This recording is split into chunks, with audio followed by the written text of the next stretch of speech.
Okay, everyone, take out your phone. I want you to take out your phone, or just imagine you have one. And I also want you to open your note app and type in down the things that you have studied yesterday. It could be a lesson that you have studied, a math lessons, or a new solution that you have discovered.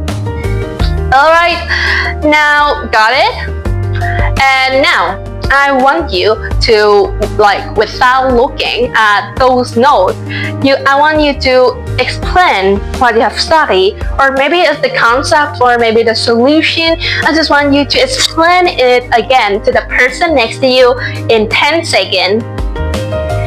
Interestingly, how many of you have suddenly realized that, wait, I haven't learned that much. I haven't studied, I haven't remembered a lot of things that I have just studied yesterday. So that is the problem, because we often confuse between studying and remembering information. It's like when we thought that we have known that concept, we understanding it, but when it's come to exam, our brains just say sorry, I haven't seen this information before. So I want you, today I'm here to bring you the concept about stop studying hard, but start studying smart.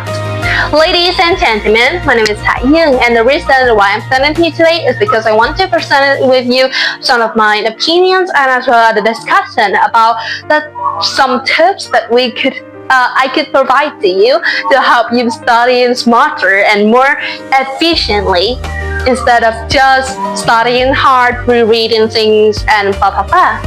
So firstly, let me tell you a story.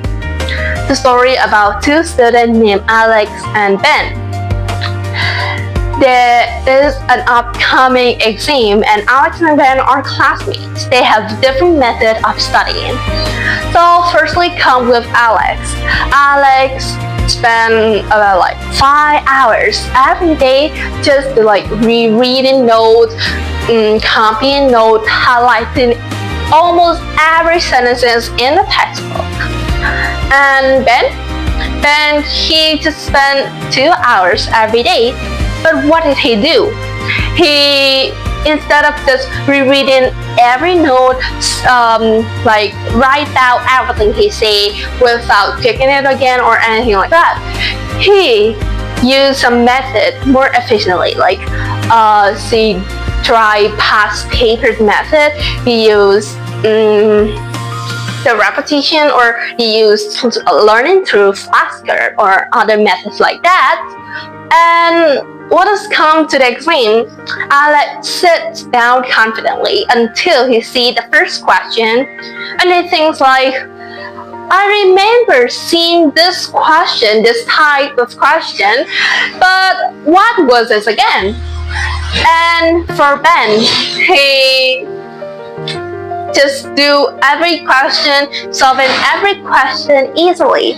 So what is the difference here? What makes the difference? What helped Ben to observe the knowledge, the information better than Alex? We could see that Ben have used various methods efficiently in order to understand the knowledge thoughtfully, not just remember those information. So the difference here between studying hard and studying smart is studying hard help you to remember, just remember some piece of information temporarily. And for kind of studying smart, it will help you to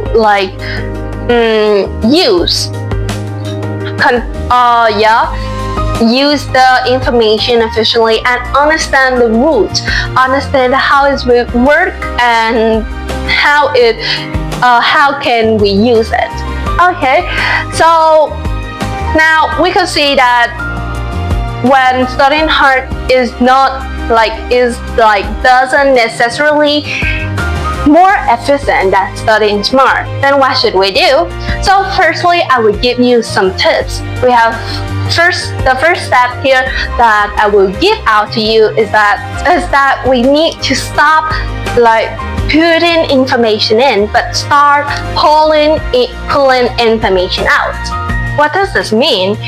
It's one of the biggest mistakes that we usually have in studying is we think that when we remember, see something familiar, it means that we understand it.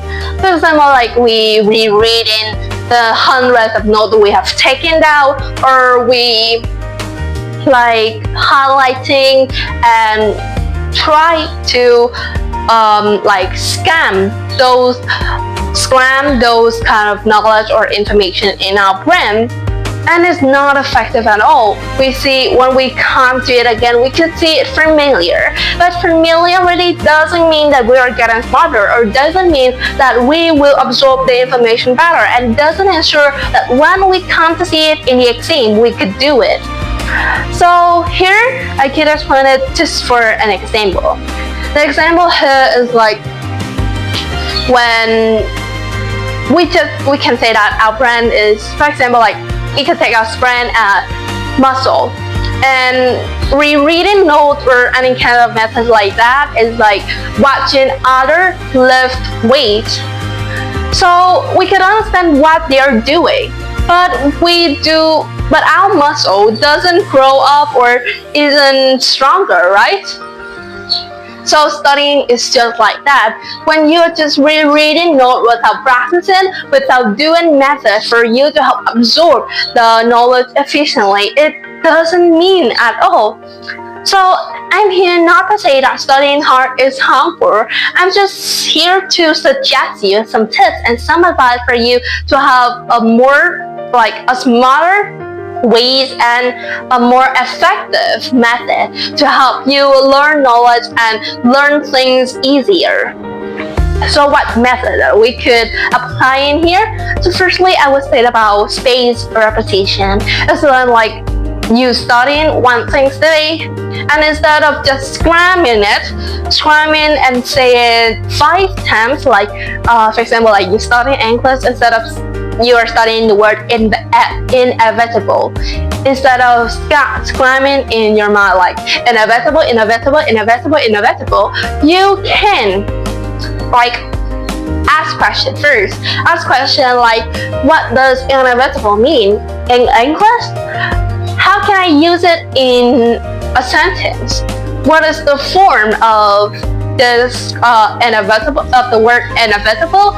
What is its opposite? What is its synonym?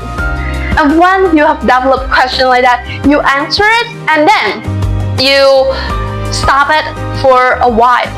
Maybe after 3 hours, you start asking the same question to yourself again. And then after that, you still pause.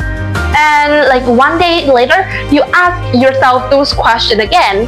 And 2 days later, you ask it again. You just repeat the process. And you will see that after a week, you have absorbed and you have known the word thoughtfully. Or for example, instead of saying photosynthesis is the process by which plants will convert the light energy into chemical energy. You can ask questions what is photosynthesis? What kind of product does a plant produce after photosynthesis process? And what kind of energy is being converted during this process? Asking questions like that and use spaced repetition. Or we could also use another method active recall. This is also just spaced repetition. Or we could use other methods like flashcards or past papers, which will help our brain to actively thinking about it. We do not use passive learning, but we should use active learning, which will help our brain to activate their function to help our brain thinking about it and just absorb and hold those information in our brain effectively. And I think it's the end of my video today, and I hope that you will get some valuable tips and a word advice to my video about stop studying hard and start studying smart today. But I think it's time to say goodbye. Goodbye, see you in my next video. Bye!